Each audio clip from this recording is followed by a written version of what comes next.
Welcome, Ashley. My name is Drew, and I'm glad you're here today. This is your first session, and I want to assure that this is a safe and confidential space for you.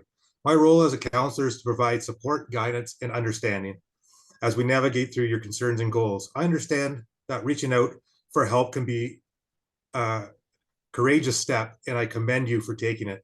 Today, I encourage you to be open and honest about your experiences, thoughts, and emotions. Together, we can work towards understanding and finding effective strategies to help you on your journey towards healing and growth. Is there anything specific you'd like to discuss or have any concerns with that you'd like to address in our session today before we start? Nope. I just want to say thank you for having me here. I'm a little bit nervous. This is like my first time like really reaching out about some of my issues. So sorry if I'm a little bit nervous. That's okay. Just before we start, Ashley, I'd like to take a moment to discuss the importance of confidentiality in our counseling sessions. As your counselor, it is crucial for you to feel safe and secure in sharing your thoughts with me, sharing your emotions and experiences as well. I want to assure you that everything we discuss during our sessions is strictly confidential and it's between you and me, except in rare circumstances where there may be a legal obligation for me to do so, such as if there's a risk to harm yourself or to others. Um, Please know that your privacy is utmost importance to me, and I am committed to maintaining a space where you can freely express yourself without fear of judgment or breach of trust. Do you Wow, have any thank questions you. regarding this? No, it sounds pretty straightforward. So as long as I'm not hurting myself or like if I'm not like in trouble like with the law or like probation or whatever, everything stays just between me and you. Exactly. It's a safe space as long as you're not doing anything that's breaking law or putting yourself or anybody in harm. We're good to Perfect. go. Cool.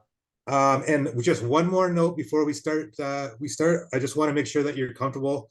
By I want to let you know that during today's session, I may be looking down and doing notes. It's just to want to assure that my intention is not to be distant or detached from you, but rather to ensure that I capture all the important information that you are telling me and you're sharing with me. By taking this, I'm ensuring that I'm not missing anything that could be helpful for you and your recovery. That's Please know that okay. my focus and attention will remain fully on you and our discussion throughout the session. Does that sound okay? Yeah, that's okay with me. I understand that. Perfect, perfect, awesome. All right, so let's get right into it. Okay. Is there anything that you would like to discuss at the beginning about your recovery, your journey on recovery?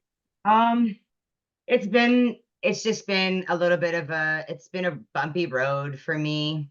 Um, this is probably my like third time trying to quit. So I I've been this time I really want to. Like I think I wasn't in the right places before and there was a lot of obstacles going on in my life right now.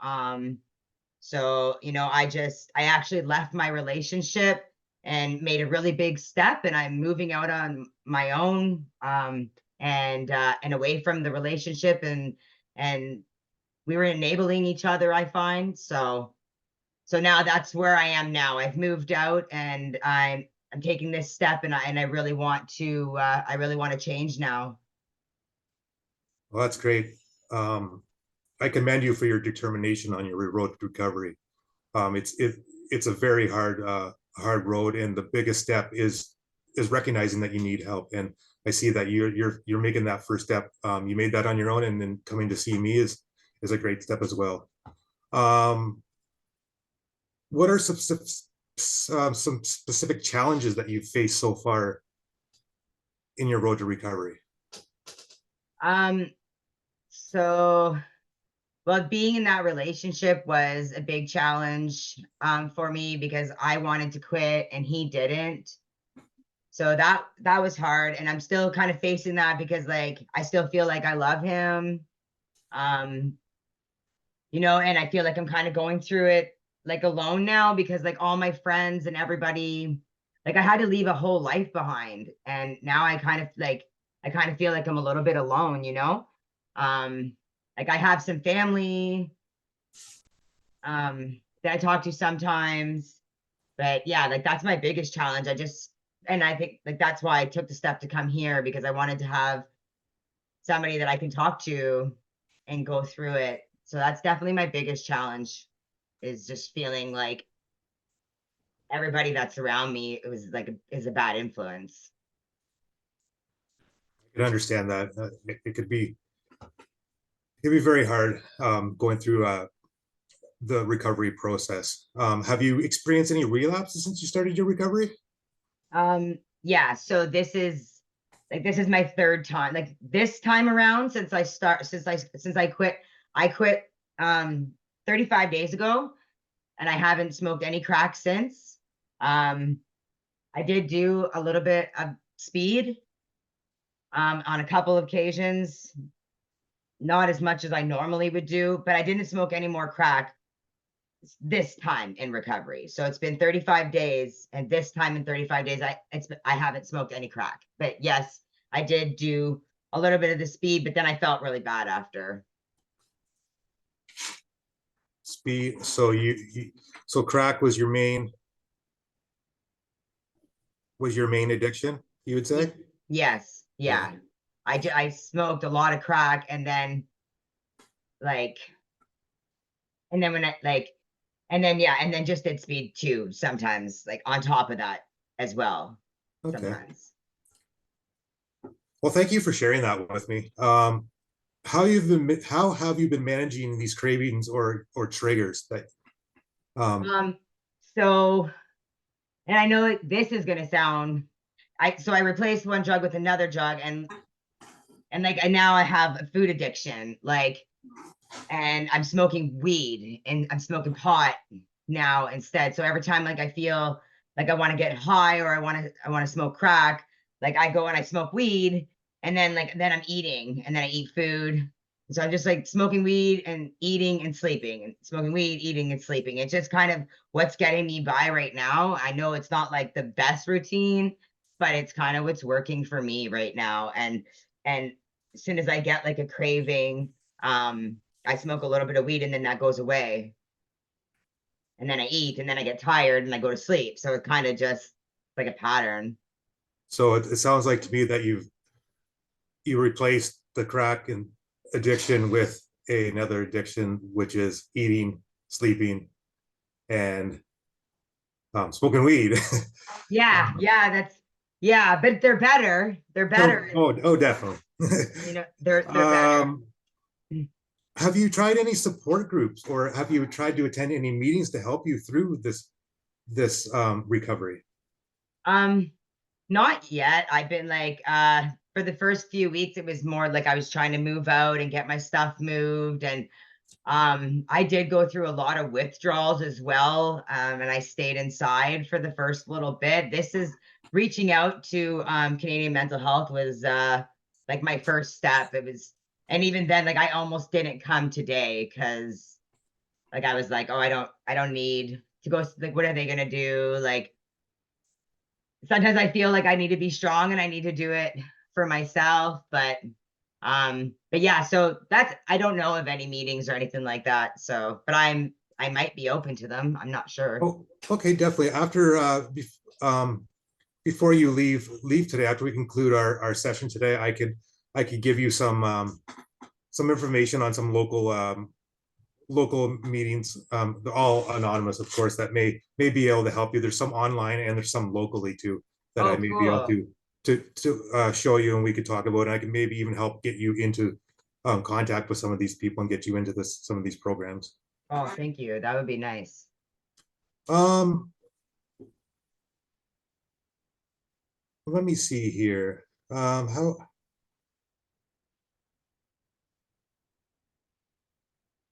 what are some of your personal strengths or qualities that you believe will support you in maintaining a straight road to recovery?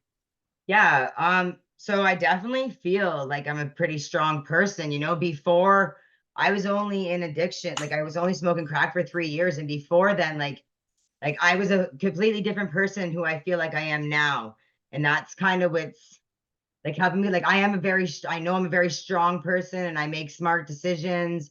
And you know, I got tied up in, I guess, the wrong crowd, you know, in the wrong thing. And I thought I was in love. And so like I guess it's so hard for me to like give like actual characteristics, but I do feel like I'm a strong individual. And I think like I'm determined, you know, I'm very determined. I'm determined this time.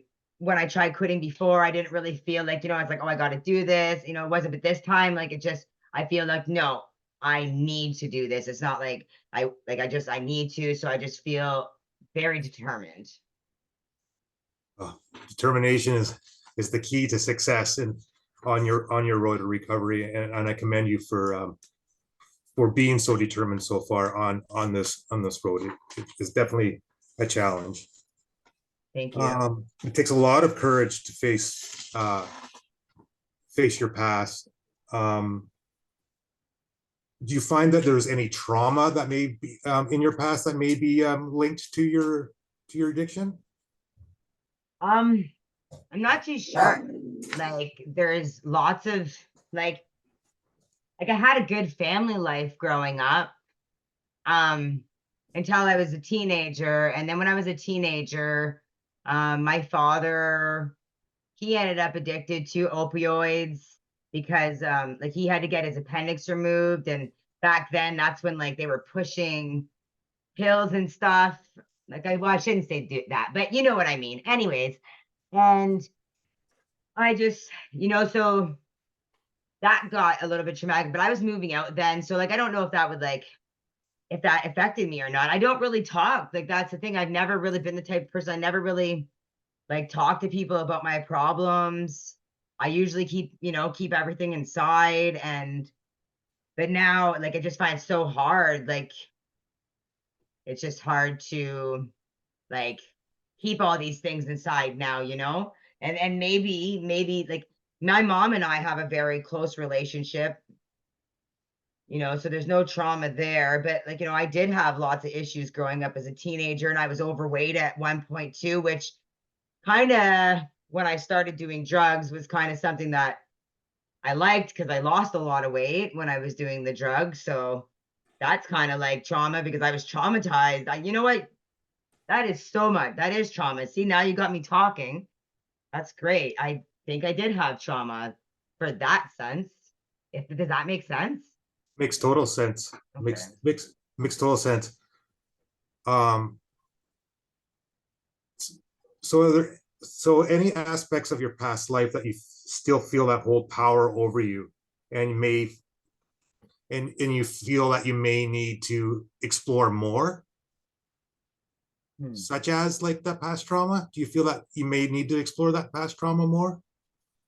Well, I'm thinking now, especially because I'm eating a lot again, and I'm so afraid.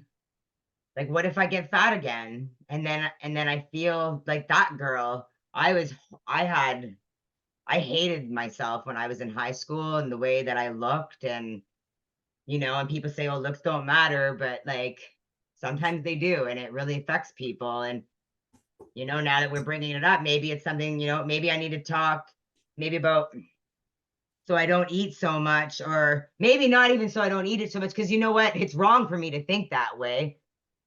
I'm always told that, you know, you're beautiful no matter what. And maybe I talk a lot. I'm sorry. But That's okay. to answer your question, I know I ramble on, but to answer your question, I think maybe talking to somebody, maybe about a lot of things, you never know. Like maybe if I opened up about stuff, there's things I don't even know that I should be talking about.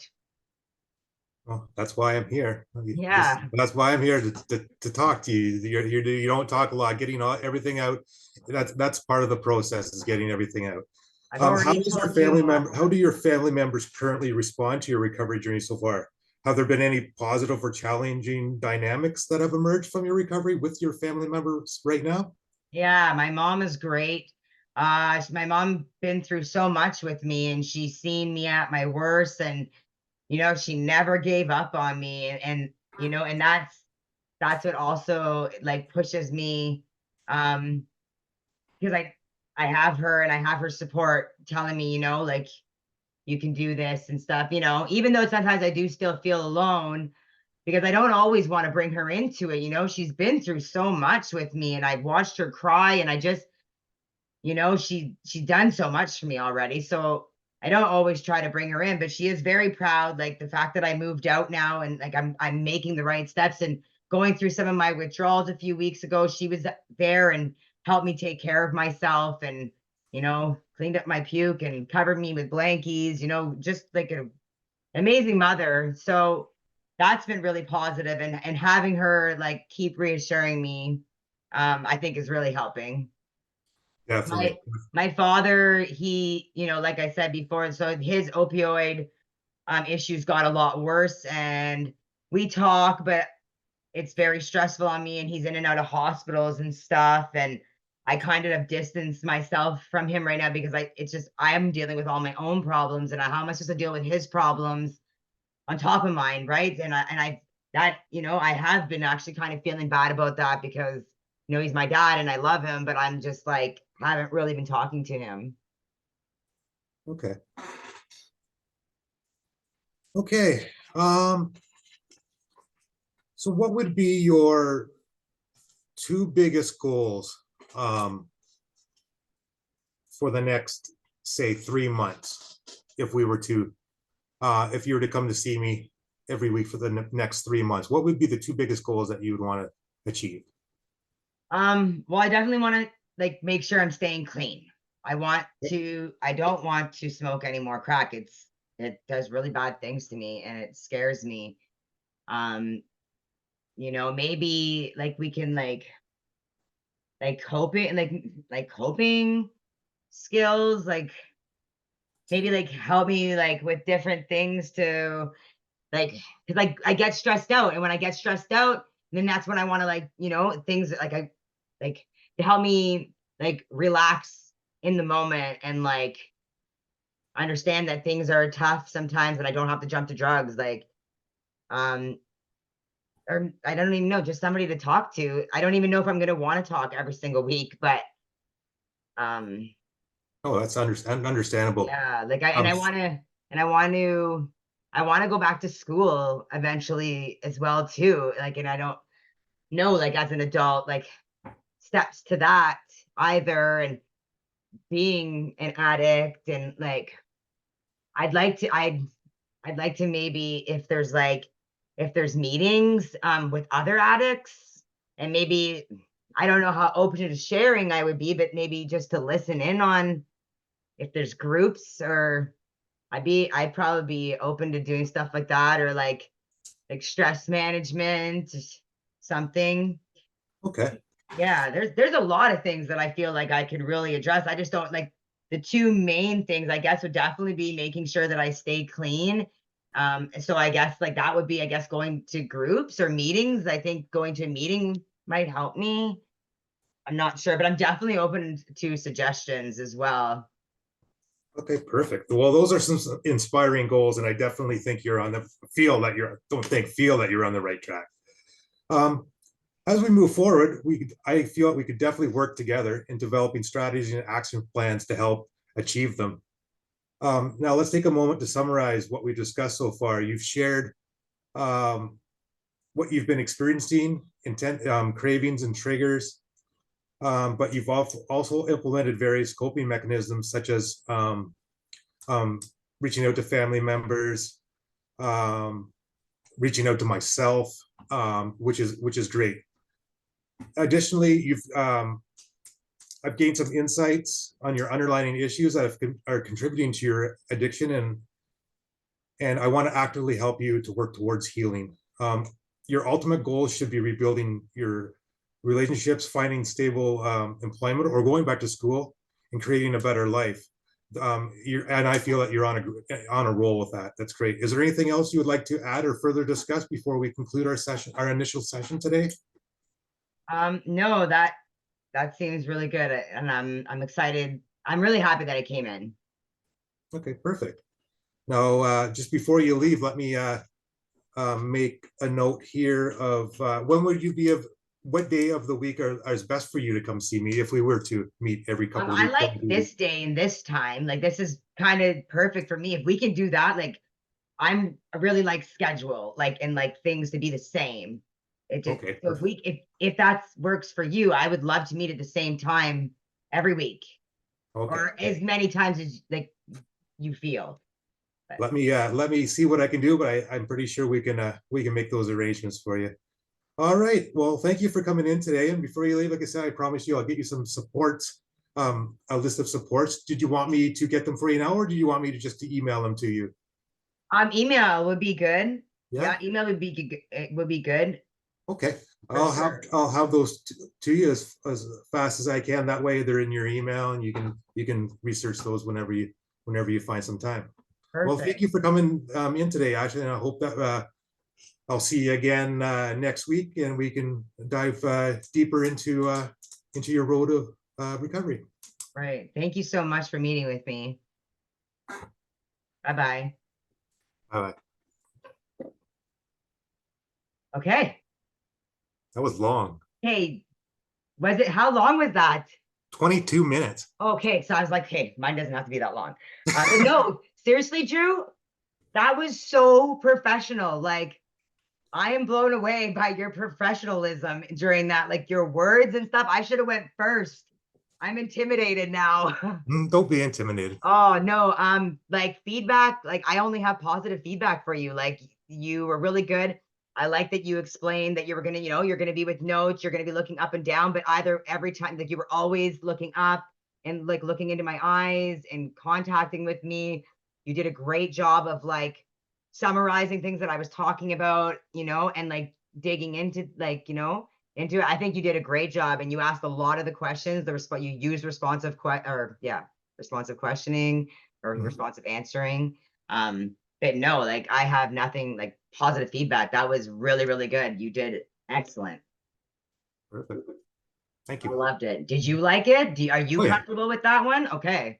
I was comfortable. I found that I stumbled on some words and stuff, but it's That's kind of it's normal though, because yeah. I found that too, that I do that as well. And even being in meetings with people, like I've been in meetings with professionals that stumble upon the words sometimes. So that, kind of made it more real for me. You're not perfect. And if you would have been like la la la la la la da, da, it would have been too like perfect. I thought that was good. That was really good. Okay, perfect. All right, perfect. So I'm gonna stop this recording. Why is my mouse not working? There we go. So stop this one. Oh, right here.